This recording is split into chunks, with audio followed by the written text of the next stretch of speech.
Мына, кенеде ягмурлар ве булутлы күнлер келді. Бу ибаре сізге танышмы? Bir çox adam kuz mevsimini tamam boyle menimsey, ama bu doğru değil. Bir yıl mevsimi özcesine güzeldir. Sadece özümüz onun pozitif taraflarını tapıp, kuz günlerinin keyiflenmek gerekmiz. Biz ise yerli sakinlerine olar kuz melanxoliyanı nasıl yeneler degen sualını verdik. У нас не бывает осенней хандры, потому что мы путешествуем либо осенью, либо весной. И всегда делом заняты. А вообще осень вам нравится? Очень нравится.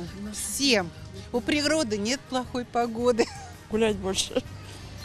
Любоваться природой. Детьми бегающими. Нас не беспокоит, некогда хандрить.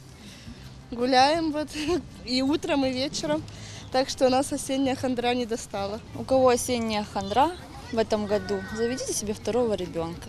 И вам будет не до хандры. Дети, в первую очередь, рожайте детей, я вас очень прошу. Так избавляет от любой болезни, от любой хандры, от любого плохого настроения. И от бессонницы, и от пересыпания. Очень хорошо помогает. А так свежий воздух, прогулки. Выходить в лес на прогулку, заниматься спортом. Может, просто не обращать на нее внимания?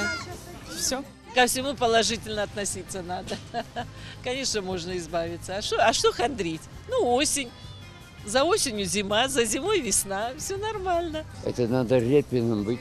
Вот я жалко не художник. Такие краски подобрать в Крыму. Что вы?